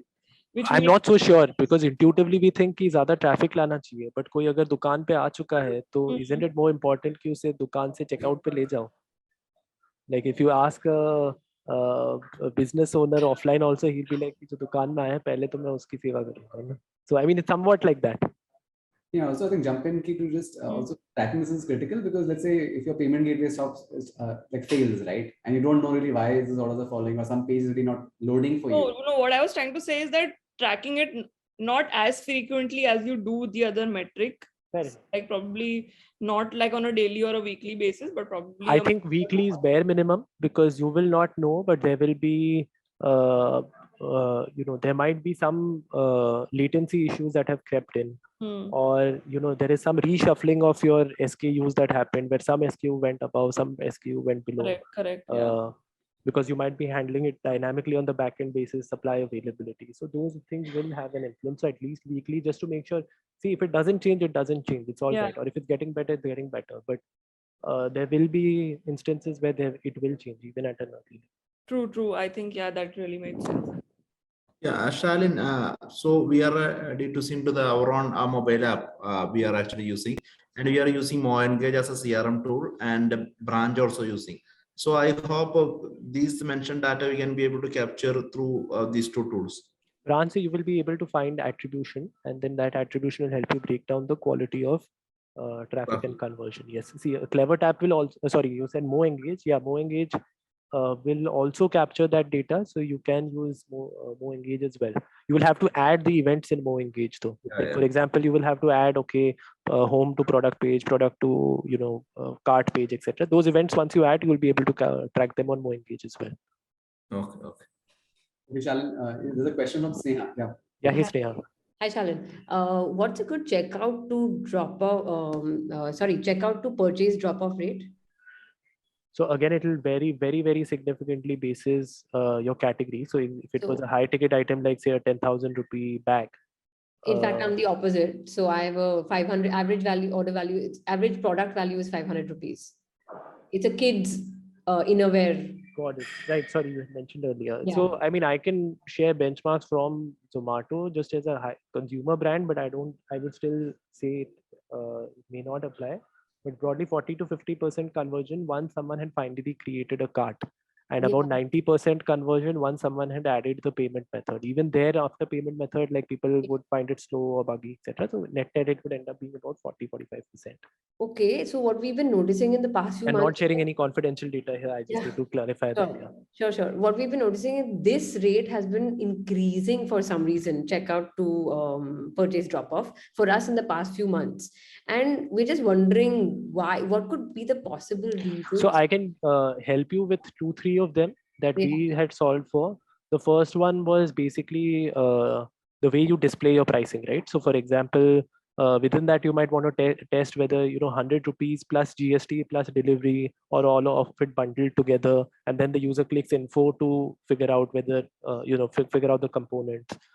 Second one was slash pricing versus discount coupons. So for example, 100 slashed off to 90 versus 100, and then some coupon leading to a 10 rupee discount or X percentage discount. Which is better? Sorry, which is better in your second example? So we have always found that a coupon works better because the user is more cognitive of the benefit that they're getting. Okay. And then even within discount, you will have multiple types of what I call discount constructs. So you might have X percentage off or a flat, X rupees off, or you might have a free delivery. Basis the business and category, how much, and the unit economics, you'll have to figure out which makes sense for you. But generally, percentage offs work better for us versus flat offs. And in percentage offs, you could actually control the discount cap while sort of giving a bigger sense of the discount, right? 30% off, but up to 75 versus 100 rupees off. And then if those things you'll have to work out basis your category. Sure. So those are some of the main things, like delivery time communication, SLA communication, like breach of SLA communication, COD is like a very huge factor in new users conversion. Like we would see with COD enabled for a lesser price, say minimum 100 rupees, and we'll allow COD versus minimum 200 rupees and we'll allow COD. We saw massive differences in the conversion on the cart to checkout page. So playing around with the minimum order value. So these are some of the levers. I've given 4-5 of them. Sure. So those hopefully should be directional ones that spark Thanks. some additional thoughts. Yeah. Thanks. Okay. Yeah, I guess we can go to marketing then, Sharat. Yeah, great. You're on it. So I think someone had asked, how do we break that down? This sort of high-level marketing view into campaigns and channels and campaigns. So 2 hierarchies, right? Channels or networks is basically Google versus Facebook versus everything else, and campaigns is with, see, if I'm just doing Facebook, then I have 5 campaigns running. Then would want to measure the performance of each, right? So I've just given a high level of sort of template here, and maybe on the right, marketing. Okay. Cool. So I've just given a high level overview here. And you can obviously plug it in basis the kind of networks that you're using. So table 8 is more about networks like Facebook and search and GD and YouTube. So the higher the bigger branch, and then the next table is like a sub branch. So in this particular issue of 10% degrowth, basically what we are seeing is that On YouTube, there is good news. It seems that either organically or whether it's a paid ad, we are seeing more traffic through more eyeballs on YouTube, or maybe the CPM is lower for YouTube, but YouTube is good. But I'm seeing a drop off in my click-through rates on overall click-through rates. So most of the degrowth is because of click-through rates, and those click-through rates have specifically gone down significantly on Facebook. So that sort of then gives me a sense of, okay, we're saying creatives are not working, but creatives are actually not working just on the Facebook Insta part of it. Maybe they are actually working on most of the others. And even within Facebook and Instagram is not as bad. Maybe because there are different types of assets that you can use for each. You might want to just figure out the assets that you're specifically using for Facebook, and that helps you debug the issue better. Again, I would strongly urge doing lots of copy testing here, creative testing. Intuitively, even in Zomato, we would go from one end of the spectrum, which was like just out and out, very creative, like we are on the social channel, even for our paid ads. Like on social, you would see on Twitter, we write a lot of quirky content, right? And so one would wonder why not apply the same strategy for paid ads? So the Instagram paid ad that I'm running, why not show the quirky content that I'm showing on social or something related to that? Honestly, it never worked. We tried it, but it never worked. And so in paid marketing, especially, what worked best was communicate one key benefit and communicate the price. I think these were the two things that always worked. How we tried to do something very creative and very fancy. It cost us a lot of money. We probably applauded ourselves and patted ourselves on the back, saying कि यार बढ़िया branding किया है. But if it's something that is supposed to bring you conversion and it's not doing that, then you better sort of revisit your assumptions.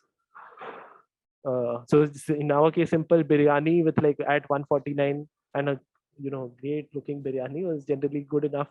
And we've tested across like thousands of creatives, but generally that still ends up being the thing. But the point is test multiple creatives, have a hypothesis, go in with some intuition, but sort of validate that. Shalin, a quick question.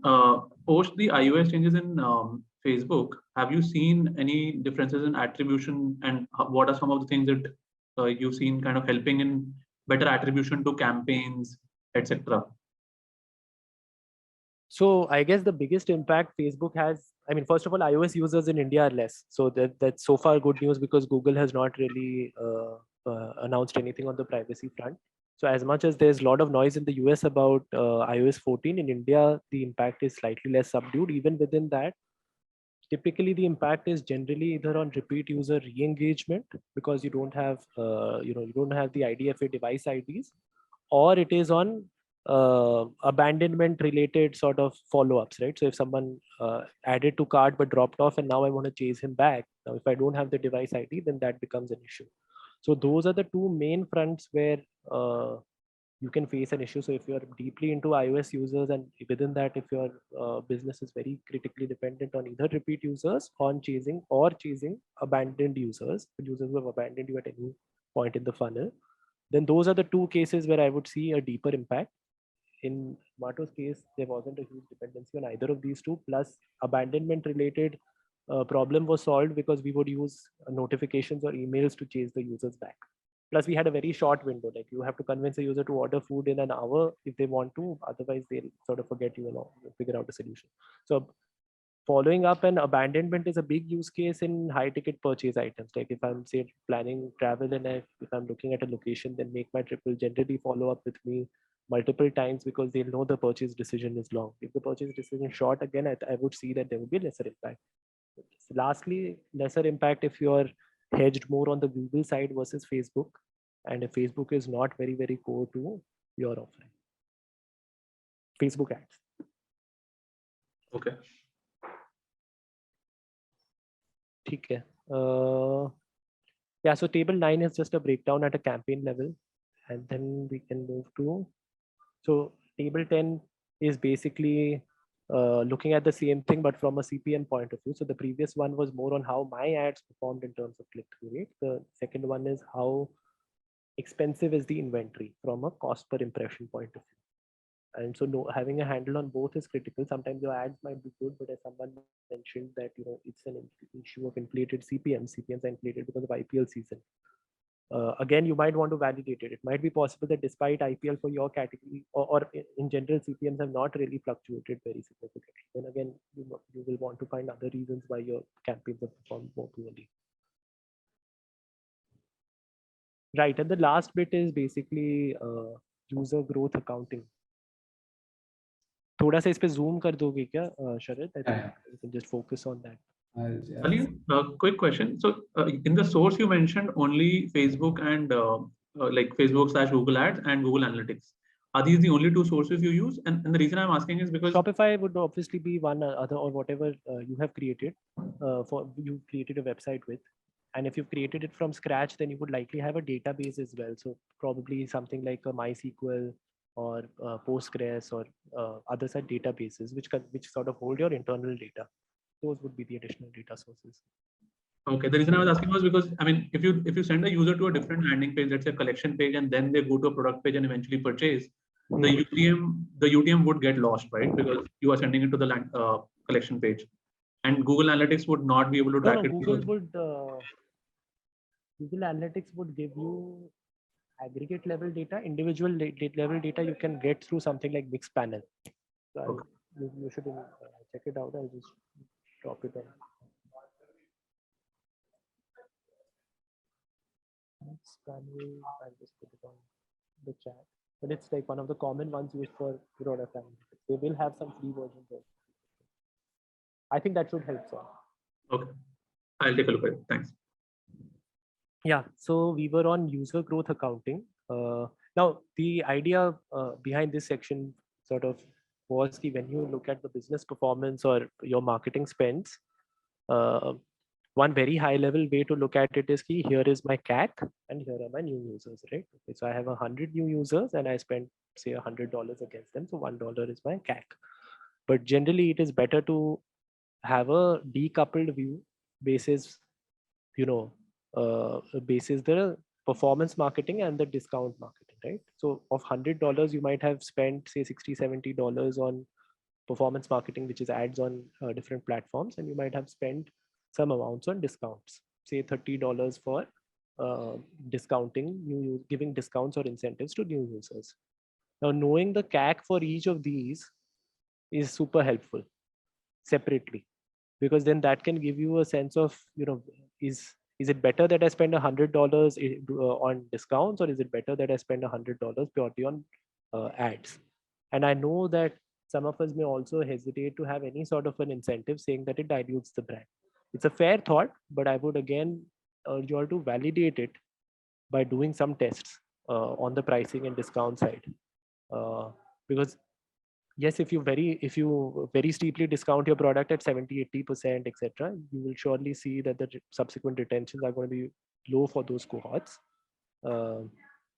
So if you give a 70-80% discount and that's the only thing you're doing, all of your basically spends are discount spends. So your CAC needs to be all of your CAC is basically paid CAC is coming from discounts. So break it down into top of funnel CAC and sort of bottom of funnel CAC, and make sure that you on your own business, how healthy or what's the relationship between them. So for example, in this one, my CAC on performance marketing is 1,485. So I'm spending $1,500 in converting a user just through a Facebook ad. Whereas if instead of that I had the lens of getting more conversion instead of getting more traffic, I would realize that maybe my discount CAC was something I could play with at a lesser cost. I might be able to convert the user. Sorry, in this example ulta hai वैसे, but it will be unique for your business. In this example, discount marketing का CAC ज़्यादा है और performance marketing का CAC come. It could be the other way around as well. So again, you should sort of know which one do you want to dial up, dial down, and what mix you want to keep in terms of spends between these two. Yeah, so Shalin, so how this discount marketing is applying on a new customer?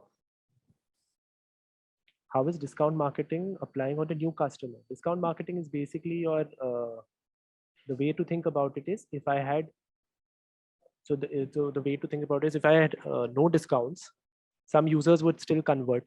So say 100 users came to the website and 20 of them converted. So 20 new users I acquired at 0 rupees. Now, say I run a 100 rupee off coupon. So because of the 100 rupee off coupon, basically 100 into, I ran a 100 rupee coupon and I got say 120 users. So now I'm spending 100 into 120. So I've spent a total of 12,000 rupees. And in the process of whatever I got, I've got 20 extra customers. Okay. So my cost per extra user is 600 rupees. Now, does it make sense or does it not make sense spending 600 rupees for an extra customer? Obviously, that's a call you would take, but the way you should look at it is without any discount. In the base case, how many users I would get, and with a discount, how many I would get. Okay, so discount marketing will be a combination of discount that giving to the new customer along with the performance marketing cost. I couldn't catch that, but the point I was trying to make here is what is your base case without any spends, and what is your what is your base case with some spends, and then see the delta between both, and then take a call. So I've given actually an example here that will make it a bit more clear. Maybe you can look at it here. So I've called it cost per incremental order. If you go lower, yeah, that cost per incremental order.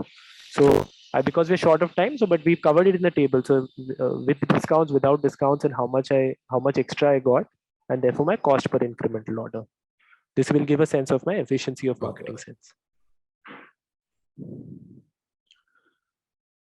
So this template will be shared. So I know we have had to rush through a few things, but hopefully if I were to sort of summarize, maybe I can take the screen back again if it works. Just one sec. I'll take the screen back again. Yeah, this I think you should be able to see.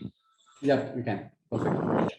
How do I remember all this, right? I mean, obviously the sheet, etc. will be shared, but if you were looking for a quick hacky way to remember it, we're calling it the growth farm model. That's basically just an acronym for thinking about your business from these 4 dimensions. Like, is it a frequency problem? Is it an acquisition problem? Is it a retention problem? Or is it a monetization problem? And broadly, all of the input factors that we had discussed, you will be able to bucket it into any of these. So for example, if AOV dropped, essentially it's a monetization problem. If my support fulfillment was not good, then it's going to show up in retention. It will likely not show up in acquisition, because I had a poor experience. That customer is not going to repeat with me, and therefore my retention is going to be lower. Because that user is going to completely churn out. If it's something related to marketing spends, and most of the time marketing spends are on new customers, then it's going to be in acquisition. So all of those 50 things that we had listed down, invariably you will be able to sort of track them against any of these. If I were to break down output metrics into these 4 buckets and track my input metrics, it just becomes a bit more efficient. Make sense?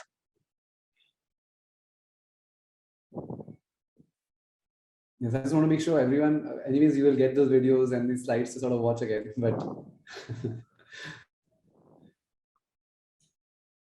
so I don't know if we have enough time for questions, but I've tried to take them through the discussion. But anything else that you guys would want covered?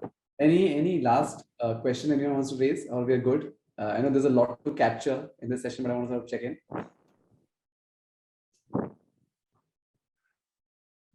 Okay, I think we're good.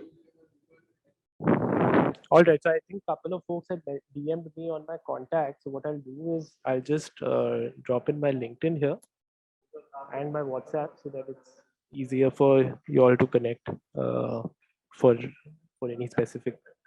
I think if it will be good if there are any follow-up questions, we can cluster them together, Sharad. So Shalin, what we do is anyways, so there's a good incentive for them to give you feedback, everyone in their session. So when you get a feedback form, there's a way what you would like to ask Shalin, just fill that up, and all the details we will share with Shalin together. So that will just be easiest. Yeah, I've just shared my LinkedIn, so I would love to connect with all. So let's definitely be on touch there, in touch there, and we're soon to launch our product. So I will also try to find some of you and take some early feedback. Some of you had also DM'd me saying when does the product launch and can it start helping us.